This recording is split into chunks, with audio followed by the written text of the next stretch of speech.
সমাজত এনেকুৱা মানুহ কিছুমান আছে যিবোৰ মানুহে বানপানী সুযোগ লৈ পালে ইমান বেয়া কাম কেনেকৈ কৰিব পাৰে প্ৰথম কথা কেনেকৈ কৰিব পাৰে আমাৰ অসমৰ মানুহবোৰ ইমান বেয়া নাই কিছুমানবোৰ সঁচাকৈ বৰ লাজ লগা ঘটনা যেটো এগেইন সোশ্যাল মিডিয়াত অকল বানপানীৰ কথাকে উল্লেখ হৈ আছে মানে গোটেইখিনিতে অকল বানপানী আৰু নোহোৱাও নহয় হৈছে আৰু তাৰ বাবে বহুতে বিভিন্ন ধৰণৰ বিপদৰ সন্মুখীন হ'ব লগা হৈছে কিন্তু তাৰে মাজৰ কি কৈছে এতিয়া ধৰিছো জীৱ জন্তুবোৰ কিমান মৰিছে আপোনালোকে হয়তো দেখা পাইছে যেহেতু সোশ্যাল মিডিয়াৰ লগত জড়িত আপোনালোকে দেখি পাইছে কিন্তু মানুহেই উঠি গৈছে আৰু জীৱ জন্তুবোৰ উঠি কোট নাযাব তাৰে এটা মই স্ক্ৰীন ৰেকৰ্ড আপোনালোকক দেখুৱাইছো এই ব্যক্তিজনলৈ আপোনালোকে মন কৰক এই ব্যক্তিজনক কি শাস্তি দিয়া উচিত আপোনালোকে কমেন্ট কৰি একদম জনাবলৈ নাপাহৰিব আৰু যিমান পাৰে এই ভিডিঅটো শ্বেয়াৰ কৰিব কাৰণ এনেকুৱা মানুহ আমাৰ এই পৃথিৱীত থকাতকৈ নথকাই ভাল হ'ব সেই এজন মানুহ যদি উঠি যায় বানপানীত কেনেকুৱা এটা পৰিস্থিতিৰ সন্মুখীন হ'ব লগা হয় ঠিক জীৱ জন্তুবোৰৰ ক্ষেত্ৰতো ঠিক একেই তেওঁ বানপানীত পৰি গৈছে উঠি গৈছে ধুনীয়াকৈ আনি বেলেগ ভাল এখন ঠাইত এৰি দে সেইবোৰ কৰিব নোৱাৰে মানুহবোৰে ইমান ধুনীয়া এই হৰিণজনী এসামে কি কৈছে মাৰিছে পিটিছে ইমান অভদ্ৰ নিজৰ হি জানটো বচাবলৈ নিজৰ এই জানটো বচাবলৈ কি কৰিছে পানীত চেষ্টা কৰিছে কিন্তু উঠি আহিব পৰা নাই যেহেতু পানীৰ বহুত ধাৰ থাকে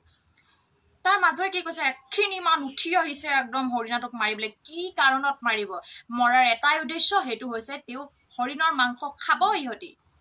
পহুৰ মাংস খাব হেইভাবে হয়তো এনেকে মাৰিছে প্ৰথম কথা আৰু এটো খাটাং 100% শিওৰ যে খাব ইহতি দুনিয়াকে ভাগ কৰি খাব ইহতক সোনকালে শাস্তি দিয়াটো উচিত কিয় জানেনে কিমান এতিয়া জীৱ জন্তুবোৰ মৰি আথানি হৈছে সঁচাকে একদম বেয়া লাগে বচাম কলে বচাব পাৰিলেহেঁতেন এই নৰপিশাচবোৰ অভদ্ৰবোৰ একদম সঁচাকৈ একদম বহুত খং উঠে জানেনে এইবোৰ দেখিলে এইকেইটা সোশ্যাল মিডিয়াত দেখি আচৰিত লাগিছে ইমান বেয়া একদম খনি হুচিম মাৰিছে পহুজনীক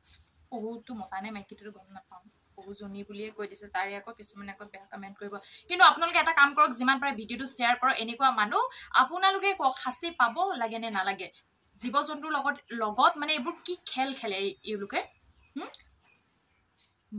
তেও গৰু বুলি কম মই তেওঁলোকক গৰুটোতো ভুলে গৰু কিবা এটা কলে শুনি মানে বুজি পায় তেওঁলোকে কিন্তু আমাৰ মানুহে কিছু মানে ইমান বেয়া অন্তৰ বোলা বস্তুটো নাই হিয়তৰ এই হৃদয়খন হিল এটুকুৰা হিল মাৰিলেও নগলে কাটিলেও নগলে তেনেকুৱা হিয়তৰ হৃদয়খন এই হৰিণাজনে কি কৰিছিল একমাত্ৰ নিজৰ জানটো বচাবলৈ গৈ আছিল তাৰে কিছুমানবোৰ এই পিখাচবোৰ অভদ্ৰবোৰ সঁচাকৈ কিন্তু দেই বৰ দুখ লগা ঘটনা সেই কাৰণে কৈছো যিমান পাৰে আপোনালোকে ভিডিঅটো শ্বেয়াৰ কৰক আৰু এনেকুৱা ঘটনা যাতে নেক্সট টাইম হ'ব নালাগে তাৰে অনুৰোধ কৰিছো আপোনালোকে যদি বানপানীত কিবা জীৱ জন্তু দেখা পায় বচাবলৈ চেষ্টা কৰিব এনেকে হানি খুচি প্লিজ নামাৰিব এয়া অনুৰোধ কৰিছো আপোনালোকক তেওঁলোকে যেহেতু জীৱ জন্তুবোৰ হাবি বনত থাকে তেওঁলোকৰ পানী আহিলেতো মানুহৰ ঘৰে দুৱাৰে যাবই বা পানীত উঠি আহিব তেওঁলোকক সহায় কৰক তেওঁলোকে এটা জীৱহে হয়নে নহয় আপোনালোকে কওকচোন আৰু যিমান পাৰে ভিডিঅটো শ্বেয়াৰ